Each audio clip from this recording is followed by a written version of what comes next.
Her 9000's Game Room. One of the problems with having written 161 SNES reviews and having turned, I think, just over 100 of them into videos is that I often forget which ones I have done and haven't done. And when I want to make a new video, I have to consult all kinds of charts to see if I've actually reviewed it or haven't reviewed it, and if I've already made a video or not. And strangely, once or twice I've actually started making a video forgetting that I'd already done it, which it can waste a lot of time. This project has been sort of strangely organic. Originally I started it when I didn't have a job, and my goal I set myself was to do 150 written SNES reviews, one a day, but then I found work and I slowed down massively. But then I started to make YouTube videos of these reviews as well, and I hit 150 written reviews and actually carried on. I didn't set a new goal or a new number, I just sort of didn't feel like stopping, I guess. But I am aware that recently things have gone a little bit quiet. I had been asked recently whether this project of reviewing SNES games had been abandoned. Well, technically no, I guess you could say it's on hiatus. I was recently in hospital for inflamed pancreas and gallbladder problems, and I don't think some people realise quite how much work some of these videos take.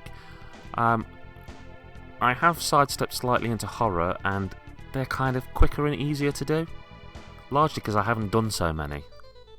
I do tend to get asked what my favourite Super Nintendo games are though.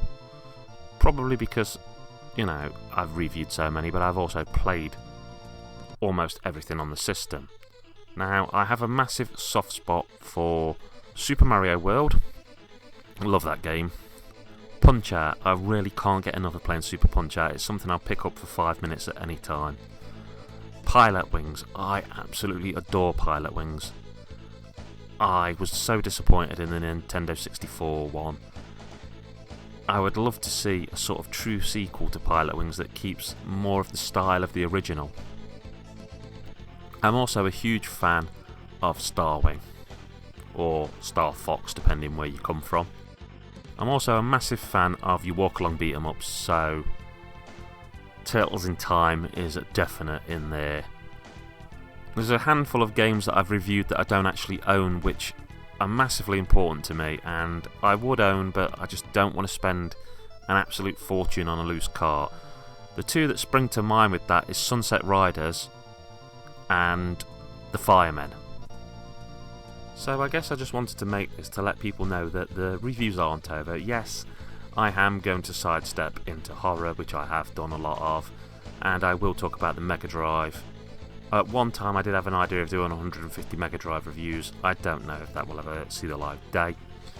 But I'm talking about a lot of modern games as well now. The problem is, when you're not a famous YouTuber, you're just somebody doing it as a hobby, you do have to balance all of your time very carefully, because obviously you don't want to let down the people in your life, you've got your work to do, and this is just a sideline hobby. I'm not about to hit Patreon or anything and start begging people for money so I can invest more time in this, because that's just not my jam. As always, if anybody wants to ask any questions or suggest anything for me to review, I'm more than happy to talk to people. And I guess that's all I've really got to say on the matter.